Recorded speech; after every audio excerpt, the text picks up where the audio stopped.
बुआ जी हाथ में लाठी लिए खड़ी थी। उनके चेहरे पर गुस्सा था और बगल में खड़े ताऊ जी के चेहरे पर एक खतरनाक मुस्कान। ताऊ जी ने ऊंची आवाज में कहा, अगर छुटकी का शुद्धिकरण होगा तो सबसे पहले ईशा का होगा। भीड़ में सन्नाटा छा गया। ताऊ जी आगे बोले, जब तक मेरा बेटा आकाश था तब तक उसके साथ रही, अब सूरज आईएएस बन गया तो उसके पास चली गई। इससे बड़ा सबूत क्या चाहिए? ईशा की आंखों में आंसू आ गए, लेकिन इससे पहले कि वह कुछ बोलती, बुआ जी ने फैसला सुना दिया, दोनों को अग्नि परीक्षा देनी होगी। यह सुनकर छुटकी कांप गई। उसी समय सूरज वहां पहुंचा।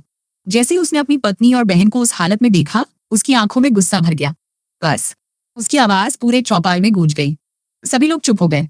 मेरे रहते कोई भी ईशा या छुटकी को हाथ नहीं लगाएगा। ताऊ जी हंसने लगे। क्यों? सच से डर गया? सूरज ने उनकी तरफ देखा। सच से नहीं, झूठ फैलाने वालों से नफरत है मुझे। पूरा माहौल गर्म हो चुका था, लेकिन किसी को नहीं पता था कि यह सिर्फ शुरुआत थी, क्योंकि सूरज के मन में अब एक सवाल उठ चुका था, क्या छुटकी की शादी टूटने के पीछे भी ताऊ जी का हाथ है? और यही सवाल आने वाले तूफान की वजह बनने वाला था।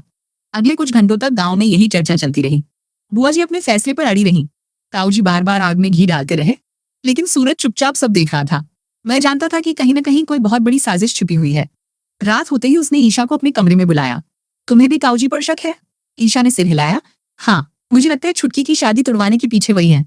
सूरज कुछ पल सोचता रहा, फिर बोला, तो हमें सच ढूंढना होगा। यहीं से असली कहानी शुरू हुई।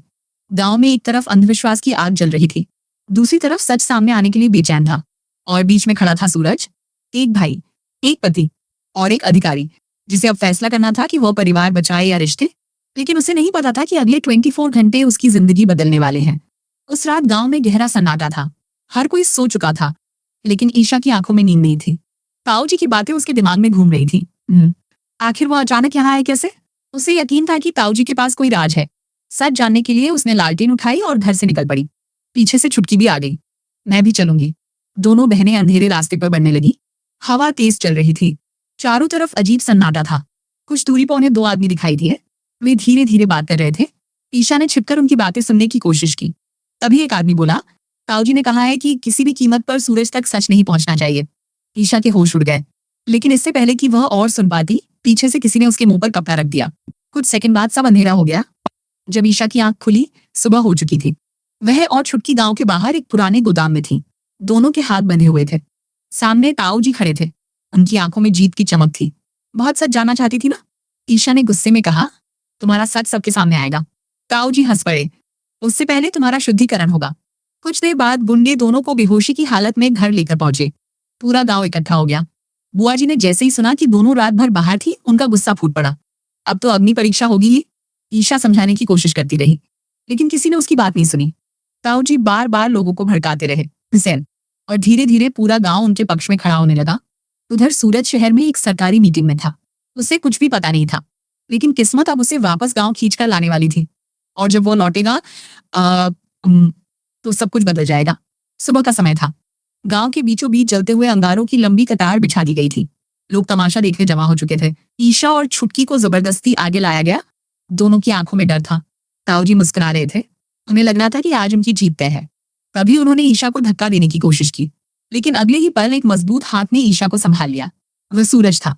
उसकी आंखें लाल थीं, चेहरा गुस्से से भरा हुआ। किसने हाथ लगाया मेरी पत्नी को? कुछ सेकंड तक कोई नहीं बोला। फिर ताऊ जी आगे आए। हमने क्या कर लोगे? बस यही सुनना बाकी था। सूरज का धैर्य टूट गया। उसने ताऊ जी के गुंडों को पकड़ पकड़कर जमीन पर पटकना शुरू कर दिया। पूरा गांव हैरान रह गया। किसी ने सूरज को इतने गुस्से में पहले कभी नहीं देखा था। एक एक करके सारे गुंडे भागने लगे, लेकिन सूरज रुका नहीं। उसने साफ शब्दों में कहा, आज के बाद किसी ने ईशा या छुटकी की तरफ आंख उठाकर देखा तो कानून उससे निपटेगा। ताई माँ दूर खड़ी सब देख रही थी। उन्होंने बुआ जी से कहा, अब भी नहीं समझी? ये लड़का सच के लिए लड़ रहा है। लेकिन बुआ जी का गुस्सा कम नहीं हुआ। ताऊ जी लगातार उन्हें भड़काते रहे। अगर आज अग्नि परीक्षा नहीं हुई तो गांव की परंपरा खत्म हो जाएगी। सूरज हंस पड़ा। परंपरा नहीं, अंधविश्वास खत्म होगा। पूरा गांव चुप हो गया। उस दिन पहली बार किसी ने खुलेआम इस कुप्रथा का विरोध किया था, और यही विरोध आगे चलकर ताऊ जी की बर्बादी की वजह बनने वाला था। उधर छुटकी की शादी का मामला अभी पूरी तरह सुलझा नहीं था। हालांकि रिश्ता बच गया था, लेकिन कई सवाल बाकी थे। एक दिन छुटकी का होने वाला पति सूरज से मिलने आया। उसके चेहरे पर गंभीरता थी। मुझे आपसे जरूरी बात करनी है। सूरज उसे अंदर ले गया। फिर लड़के ने जो बताया उसे सुनकर सूरज के पैरों तले जमीन खिसक गई। मेरे माता पिता को भड़काने वाला ताऊ जी था। सूरज हैरान रह गया। लड़का आगे बोला, उन्होंने कहा था कि छुटकी बदनाम है, फिर कहा कि आप बड़े अफसर हैं, खूब दहेज दे सकते हैं। अब सब साफ हो चुका था। ताऊ जी ने सिर्फ शादी तुड़वाने की कोशिश नहीं की थी, उन्होंने छुटकी की जिंदगी बर्बाद करने की योजना बनाई थी। सूरज की मुट्ठियां भीज गईं, लेकिन उसने गुस्से की जगह सबूत इकट्ठा करने का फैसला किया। उधर ईशा भी जांच में लगी हुई थी। धीरे धीरे सारे सुराग एक ही नाम की तरफ इशारा कर रहे थे, ताऊ जी। अब सवाल ये नहीं था कि दोषी कौन है, सवाल ये था कि उसे बेनकाब कैसे किया जाए। और इसी जवाब की तलाश में सूरज एक ऐसा कदम उठाने वाला था जो पूरे गांव को हिला देगा। शादी का दिन आ चुका था, पूरा घर सज चुका था, ढोल बज रहे थे, मेहमान आ रहे थे, लेकिन सूरज की नजर सिर्फ एक आदमी पर थी, ताऊ जी। सूरज ने सारी तैयारी कर ली थी, सबूत जुटा लिए गए थे, गवाह तैयार थे, बस सही समय का इंतजार था। बारात पहुंची, मंडप सजा, शादी की रस्में शुरू हुई। उसी समय सूरज ने गांव के सभी लोगों को चौपाल में बुलाया। ताऊ जी भी पहुंचे। उन्हें लगा शायद कोई सम्मान समारोह होगा, लेकिन अगले ही पल उनके चेहरे का रंग उड़ गया। सूरज ने रिकॉर्डिंग चला दी, उसमें ताऊ जी की आवाज साफ सुनाई दे रही थी, शादी तोड़वा दो, दहेज बढ़वा दो, ईशा को बदनाम करो। पूरा गांव सन्न रह गया। बुआ जी की आंखें फटी रह गईं, ताई मां रोने लगी, ईशा चुपचाप खड़ी रही, और ताऊ जी पहली बार डर गए। सूरज ने भीड़ की तरफ देखा, यह है वह आदमी जिसने परिवार तोड़ने की कोशिश की। लोगों में गुस्सा फैल गया। बुआ जी आगे बढ़ी, उन्होंने ताऊ जी को जोरदार थप्पड़ मार दिया। आज से हमारा कोई रिश्ता नहीं। ताऊ जी कुछ बोलना चाहते थे, लेकिन किसी ने उनकी बात नहीं सुनी। गांव वालों को पहली बार एहसास हुआ कि वे कितने बड़े धोखे में जी रहे थे। उधर छुटकी की शादी धूमधाम से संपन्न हुई। दूल्हे ने सबके सामने कहा, मुझे दहेज नहीं, सिर्फ छुटकी चाहिए। पूरा माहौल तालियों से गूंज उठा। लेकिन कहानी अभी खत्म नहीं हुई थी, क्योंकि ताऊ जी की हार सिर्फ शुरुआत थी। अब सूरज कानून का इस्तेमाल करने वाला था, और अगले अध्याय में ताऊ जी की गिरफ्तारी की तैयारी शुरू होगी। छुटकी की शादी की खुशियां अभी पूरे घर में गूंज रही थी, लेकिन चौपाल में खड़े ताऊ जी के चेहरे पर डर और गुस्सा साफ दिखाई दे रहा था। उनकी साजिशों का पर्दाफाश हो चुका था। गांव के सामने रिकॉर्डिंग चल चुकी थी। दूल्हे के परिवार ने भी गवाही दे दी थी कि शादी तुड़वाने के पीछे ताऊ जी का ही हाथ था। कुछ देर पहले तक जो आदमी दूसरों पर उंगली उठाता था, आज खुद कटघरे में खड़ा था। बुआ जी की आंखों में आंसू थे। उन्हें अपनी सबसे बड़ी गलती का एहसास हो रहा था। उन्होंने ईशा और छुटकी पर शक किया, अग्नि परीक्षा तक का फैसला सुना दिया, लेकिन असली गुनहगार कोई और निकला। ताऊ जी ने माहौल संभालने की कोशिश की, ये सब झूठ है, मुझे फंसाया जा रहा है। लेकिन इस बार उनकी आवाज में पहले जैसी ताकत नहीं थी। तभी सूरज आगे बढ़ा। उसके हाथ में एक फाइल थी। उसने गांव वालों के सामने फाइल खोलते हुए कहा, यह सिर्फ एक रिकॉर्डिंग नहीं है, मेरे पास कॉल रिकॉर्ड, गवाहों के बयान और उन लोगों की जानकारी भी है जिन्हें ताऊ जी ने पैसे देकर अफवाह फैलाने के लिए भेजा था। पूरा गांव हैरान रह गया। अब किसी के मन में कोई शक नहीं बचा था। ताई मां रोते हुए बोली, मैं सालों से कह रही थी कि ये आदमी परिवार को बर्बाद कर देगा, लेकिन किसी ने मेरी बात नहीं सुनी। ताऊ जी गुस्से में चिल्लाने लगे, सब मेरे खिलाफ मिल गए हो। लेकिन अब कोई उनकी तरफ देखने को भी तैयार नहीं था। उसी समय सूरज ने अपना फोन निकाला। उसने स्थानीय पुलिस स्टेशन में कॉल किया। मैं आईएएस अधिकारी सूरज बोल रहा हूँ। यहाँ एक व्यक्ति ने झूठी अफवाहें फैलाकर शादी तुड़वाने की कोशिश की है, महिलाओं को प्रताड़ित किया है और हिंसा भड़काई है। तुरंत पुलिस टीम भेजिए। ये सुनते ही ताऊ जी के चेहरे का रंग उड़ गया। उन्हें पहली बार एहसास हुआ कि मामला अब परिवार के झगड़े से आगे बढ़ चुका है। अब कानून बीच में आ चुका था। करीब आधे घंटे बाद पुलिस की जीप गांव में पहुंची। गांव वाले रास्ता छोड़कर खड़े हो गए। 2 पुलिस अधिकारी आगे आए। उन्होंने सूरज से सारे दस्तावेज और सबूत लिए। एक अधिकारी ने ताऊ जी से पूछा, क्या आप कुछ कहना चाहेंगे? जारिए पायने से। ताऊ जी ने आखिरी कोशिश की, मैं निर्दोष हूँ। लेकिन तभी दूल्हे के पिता आगे आए। उन्होंने सबके सामने कहा, हमें दहेज के लिए उकसाने वाला यही आदमी था। फिर एक एक करके कई गांव वालों ने गवाही दी। हर गवाही ताऊ जी के खिलाफ जा रही थी। अब बचाव का कोई रास्ता नहीं था। पुलिस अधिकारी ने हथकड़ी निकाली। ताऊ जी एक कदम पीछे हट गए। तुम लोग ऐसा नहीं कर सकते। लेकिन अगले ही पल हथकड़ी उनके हाथों में थी। पूरा गांव स्तब्ध था। जिस आदमी की दहशत सालों से लोगों के दिलों में थी, वह आज कानून के सामने बेबस खड़ा था। बुआ जी ने मुंह फेर लिया। ताई मां की आंखों से आंसू बहने लगे। ईशा चुपचाप खड़ी रही। उसके दिल में जीत की खुशी नहीं थी। उसे सिर्फ यह सुकून था कि सच जीत गया। पुलिस ताऊ जी को जीप की तरफ ले जाने लगी। जाते जाते उन्होंने सूरज की तरफ देखा। उनकी आंखों में नफरत जल रही थी। तूने बहुत बड़ी गलती कर दी है सूरज। सूरज शांत स्वर में बोला, गलती मैंने नहीं, आपने की थी। मैं सिर्फ उसका हिसाब कर रहा हूं। जीप आगे बढ़ गई। गांव के लोग पहली बार राहत की सांस ले रहे थे। उन्हें लग रहा था कि अब सारी परेशानियां खत्म हो जाएंगी। लेकिन उन्हें नहीं पता था कि यह सिर्फ एक अध्याय का अंत था। असल तूफान अभी बाकी था, क्योंकि जेल की सलाखों के पीछे बैठा ताऊ जी हार मानने वालों में से नहीं था, और बदले की आग उसके अंदर पहले से ज्यादा भड़क चुकी थी। उधर घर में छुटकी की विदाई की तैयारी चल रही थी। हर कोई भावुक था, लेकिन सूरज के मन में अजीब बेचैनी थी। उसे लग रहा था कि कहानी अभी खत्म नहीं हुई। जेल जाते समय ताऊ जी की आंखों में जो नफरत उसने देखी थी, वह किसी नए खतरे का संकेत दे रही थी, और उसका डर जल्द ही सच साबित होने वाला था। रात गहरा चुकी थी। जेल की ऊंची दीवारों के पीछे सन्नाटा पसरा हुआ था, लेकिन एक बैरक में बैठा ताऊजी बिल्कुल शांत नहीं था। उसकी आंखों में नींद नहीं थी। जी, जी, हाँ, के उसके दिमाग में सिर्फ एक नाम घूम रहा था, सूरज। उसे लग रहा था कि उसकी सारी बेइज्जती की वजह सूरज है। अगर सूरज नहीं होता तो उसकी साजिश कभी सामने नहीं आती। अगर सूरज नहीं होता तो वह आज जेल में नहीं होता। और यही सोच उसके अंदर बदले की आग को और भड़का रही थी। अगली सुबह जेल में मुलाकात का समय हुआ। एक आदमी ताऊजी से मिलने आया। वो और कोई नहीं, आकाश था। पिता और बेटे की नजरें मिली। कुछ पल तक दोनों चुप रहे। फिर ताऊजी ने सलाखों को पकड़ लिया। देखिए, उस सूरज ने हमें कहाँ पहुंचा दिया। आकाश की आंखों में भी गुस्सा था। उसे पहले ही जेल का स्वाद चखना पड़ा था। अब उसके पिता भी उसी रास्ते पर थे। दोनों के दिल में एक ही भावना थी, बदला। आकाश धीरे से बोला, अब क्या करेंगे?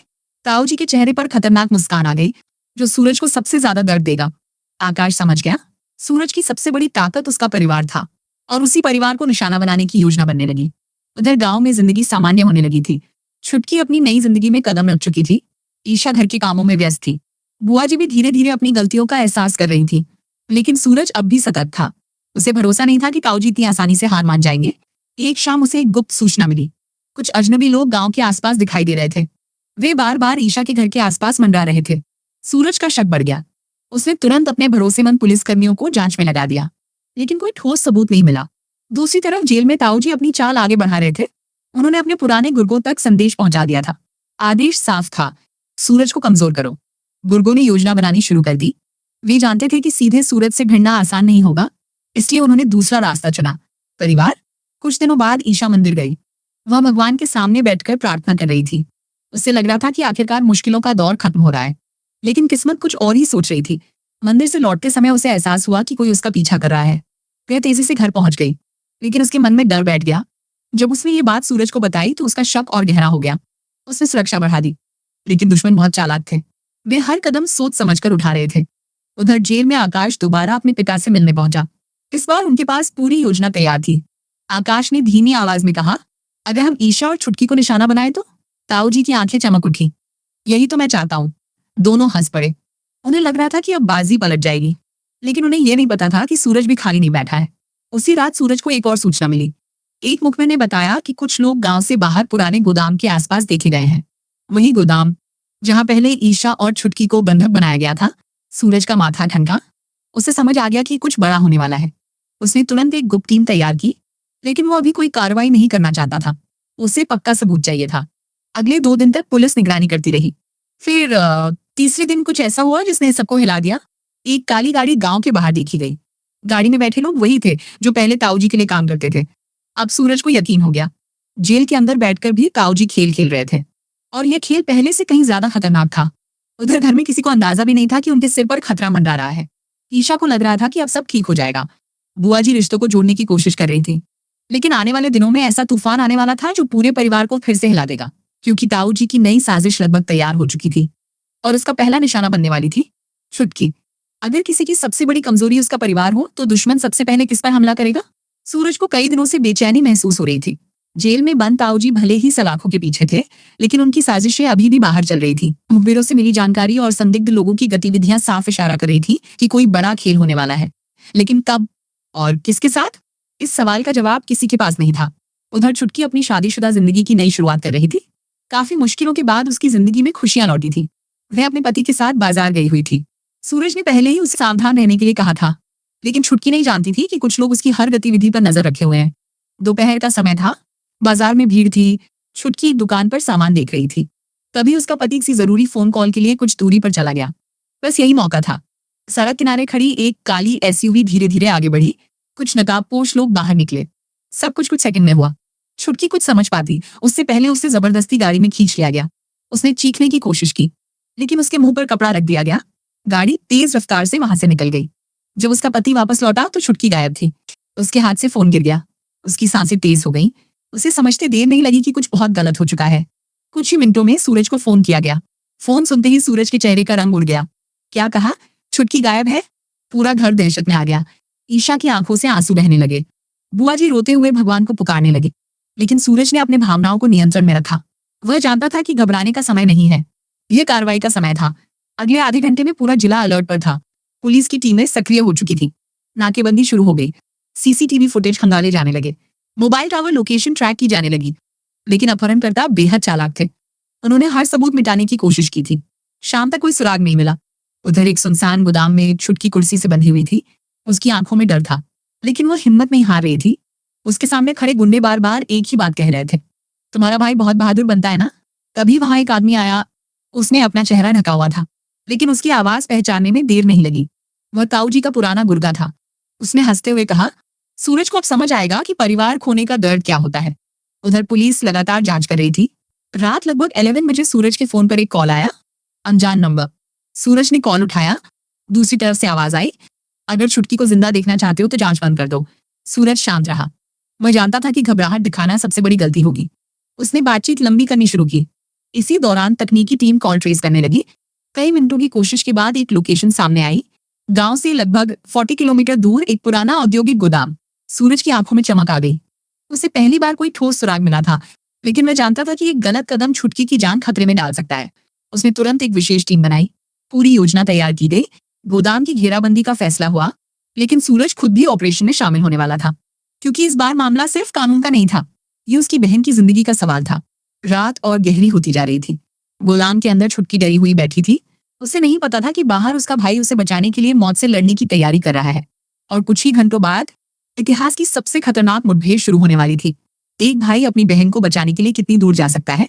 उस रात इस सवाल का जवाब पूरा गांव देखने वाला था। घड़ी में रात के 1:30 बज रहे थे। सूरज की पुलिस टीम चुपचाप पुराने गोदाम के आसपास तैनात हो चुकी थी। चारों तरफ अंधेरा था। सिर्फ दूर जलती एक टिमटिमाती लाइट दिखाई दे रही थी। वही गोदाम जहां छुटकी को बंधक बनाकर रखा गया था। सूरज ने दूरबीन से अंदर झांकने की कोशिश की। उसे कुछ हथियारबंद लोग दिखाई दिए और बीच में कुर्सी से बंधी छुटकी। उसे देखकर सूरज का दिल भर आया, लेकिन वो जानता था कि भावनाओं में बहना मिशन को खतरे में डाल सकता है।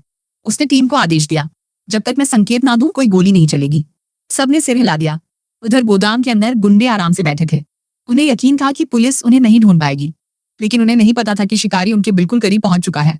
सूरज ने ऑपरेशन शुरू करने का फैसला किया। 2 टीमें पीछे से घुसने लगी। तीसरी टीम ने बाहर का रास्ता बंद कर दिया। सब कुछ योजना के मुताबिक चल रहा था, लेकिन तभी एक गुंडे की नजर बाहर खड़े पुलिसकर्मी पर पड़ गई। पुलिस! उसकी चीख पूरे गोदाम में गूंज उठी। अगले ही पल अफरातफरी मच गई। गोलियां चलने लगी। चारों तरफ शोर फैल गया। गुंडे छुटकी को ढाल बनाने की कोशिश करने लगे, लेकिन सूरज बिजली की तरह अंदर घुसा। उसने एक गुंडे को जमीन पर गिरा दिया, दूसरा हथियार छीन लिया, तीसरे को पकड़कर दीवार से दे मारा। कुछ ही मिनटों में पूरा गोदाम युद्ध का मैदान बन चुका था।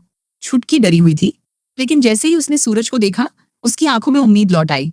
भैया! उसकी आवाज सुनते ही सूरज और तेजी से आगे बढ़ा। एक गुंडे ने बंदूक सीधे छुटकी की तरफ तान दी, लेकिन इससे पहले कि वो ट्रिगर दबाता, सूरज ने उसे गोली मार दी। हथियार उसके हाथ से गिर गया। सूरज दौड़कर छुटकी तक पहुंचा। उसने रस्सियां खोली। छुटकी रोते हुए उससे लिपट गई, लेकिन मिशन अभी खत्म नहीं हुआ था। कई गुंडे अभी भागने की कोशिश कर रहे थे। पुलिस ने पूरे इलाके को घेर लिया। एक एक करके सभी पकड़े जाने लगे। करीब 1 घंटे की कार्रवाई के बाद ऑपरेशन खत्म हुआ। कुल मिलाकर दर्जनों अपराधी गिरफ्तार हुए, लेकिन सबसे बड़ा खुलासा अभी बाकी था। जब पुलिस ने मुख्य गुर्गे से पूछताछ शुरू की, तो उसने जो बताया उसे सुनकर सभी हैरान रह गए। हमें आदेश जेल से मिला था। सूरज की आंखें सिकुड़ गईं। किसका आदेश? गुर्गा कुछ सेकंड चुप रहा, फिर बोला, ताऊ जी का। पूरा कमरा सन्न रह गया। यानी जेल में बैठकर भी ताऊ जी अपनी साजिशें चला रहे थे। लेकिन कहानी यहीं खत्म नहीं हुई। आगे पूछताछ में एक और नाम सामने आया, आकाश। ताऊ जी और आकाश दोनों मिलकर इस अपहरण की योजना बना रहे थे। उनका मकसद साफ था, सूरज को मानसिक रूप से तोड़ना, उससे कमजोर करना। लेकिन उनकी योजना उल्टी पड़ गई। अब उनके खिलाफ पहले से कहीं ज्यादा मजबूत सबूत मौजूद थे। सुबह होने तक पूरे जिले में ये खबर फैल चुकी थी। लोग सूरज की बहादुरी की तारीफ कर रहे थे। ईशा जब अस्पताल पहुंची और उसने छुटकी को सुरक्षित देखा, तो उसकी आंखों में खुशी के आंसू आ गए। बुआ जी ने पहली बार खुले दिल से सूरज को गले लगाया। आज अगर तू नहीं होता तो मैं अपनी बेटी को खो देती। सूरज कुछ नहीं बोला। उसकी नजर दूर खिड़की से बाहर थी, क्योंकि उसे पता था कि लड़ाई अभी पूरी तरह खत्म नहीं हुई।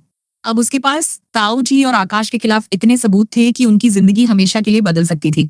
लेकिन वह एक आखिरी फैसला लेने वाला था, ऐसा फैसला जो पूरे गांव को हिला देगा। और उसी फैसले के साथ ताऊ जी कहानी अपने सबसे शर्मनाक अंत की तरफ बढ़ेगी। ये सवाल अब पूरे गांव के सामने खड़ा था। ताऊ जी की एक साजिश बेनकाब हो चुकी थी। छुटकी के अपहरण से लेकर शादी तुड़वाने तक, ईशा को बदनाम करने से लेकर अग्नि परीक्षा जैसी कुप्रथा को बढ़ावा देने तक, हर अपराध का सच सामने आ चुका था। अब किसी के मन में कोई संदेह नहीं बचा था। जिले भर में चर्चा थी कि आखिर ताऊ जी को उनके कर्मों की सजा कब मिलेगी। उधर अस्पताल में छुटकी धीरे धीरे ठीक हो रही थी। ईशा हर समय उसके साथ रहती। बुआ जी अपनी बेटी का हाथ पकड़कर घंटों बैठी रहती। उनके मन में एक ही बात घूम रही थी, अगर सूरज समय पर नहीं पहुंचता तो शायद आज सब कुछ खत्म हो चुका होता। पहली बार उन्हें एहसास हुआ कि उन्होंने कितनी बड़ी गलती की थी। उन्होंने ताऊ जी की बातों में आकर अपने ही परिवार पर शक किया, ईशा जैसी लड़की को अपमानित किया और छुटकी जैसी मासूम बेटी को अग्नि परीक्षा देने पर मजबूर कर दिया। एक शाम बुआ जी खुद ईशा के पास आई। उनकी आंखें नम थीं। उन्होंने कांपते हुए हाथों से ईशा का हाथ पकड़ा। मुझे माफ कर दो बेटी। ईशा कुछ पल चुप रही, फिर उसने बुआ जी को गले लगा लिया। उस पल वर्षों की दूरियां खत्म हो गईं। कमरे में मौजूद सभी लोगों की आंखें नम हो गईं। उधर सूरज अपने कार्यालय में बैठा था। उसके सामने ताऊ जी और आकाश के खिलाफ तैयार की गई पूरी केस फाइल रखी थी। अब उसके पास इतने सबूत थे कि दोनों को लंबे समय तक जेल में रखा जा सकता था। लेकिन सूरज सिर्फ कानूनी सजा नहीं चाहता था, वह चाहता था कि पूरे गांव को भी एक सीख मिले। वह चाहता था कि भविष्य में कोई भी व्यक्ति अंधविश्वास और झूठ के नाम पर किसी महिला की इज्जत से खिलवाड़ करने की हिम्मत न करे। कुछ दिनों बाद गांव में एक बड़ी पंचायत बुलाई गई। चौपाल लोगों से भरी हुई थी, वही चौपाल जहां कभी ईशा और छुटकी की अग्नि परीक्षा की बात हुई थी। लेकिन आज माहौल अलग था। आज लोग सच सुनने आए थे। कुछ देर बाद पुलिस की गाड़ी वहां पहुंची। ताऊ जी और आकाश को कड़ी सुरक्षा में बाहर लाया गया। दोनों के चेहरे झुके हुए थे। जिस आदमी का नाम सुनकर लोग डरते थे, आज वह खुद लोगों की नजरों से बचने की कोशिश कर रहा था। पंचायत शुरू हुई। सूरज आगे बढ़ा। उसने एक एक करके सारे सबूत गांव वालों के सामने रख दिए। रिकॉर्डिंग, वीडियो, गवाहों के बयान, अपहरण की योजना, सब कुछ। पूरा गांव स्तब्ध था। कई लोग शर्मिंदा थे कि उन्होंने बिना सच जाने ईशा और छुटकी पर सवाल उठाए। ताई माँ की आंखों में आंसू थे, लेकिन इस बार ये दुख के नहीं, न्याय मिलने के आंसू थे। तभी गांव के सबसे बुजुर्ग व्यक्ति खड़े हुए। उन्होंने कहा, आज सिर्फ एक आदमी का फैसला नहीं होना चाहिए, आज इस सोच का फैसला होना चाहिए जिसने हमारी बेटियों को सालों तक अपमानित किया। पूरा चौपाल तालियों से गूंज उठा। सूरज ने भीड़ की तरफ देखते हुए कहा, आज से इस गांव में किसी भी महिला को अपनी पवित्रता साबित करने के लिए कोई परीक्षा नहीं देनी होगी। न अग्नि परीक्षा, न शुद्धिकरण। कानून और सम्मान सबके लिए बराबर है। लोगों ने एक स्वर में उसका समर्थन किया। ये सिर्फ एक घोषणा नहीं थी, ये बदलाव की शुरुआत थी। इसके बाद पुलिस अधिकारी आगे आए। उन्होंने आधिकारिक रूप से ताऊ जी और आकाश के खिलाफ गंभीर धाराओं में कार्रवाई की घोषणा की। ताऊ जी अब पूरी तरह टूट चुके थे। उन्हें एहसास हो गया था कि इस बार बच निकलना असंभव है। जाते जाते उन्होंने एक बार सूरज की तरफ देखा, लेकिन इस बार उनकी आंखों में गुस्सा नहीं था, सिर्फ हार थी, सिर्फ पछतावा। पुलिस उन्हें लेकर चली गई और उसी पल ऐसा लगा जैसे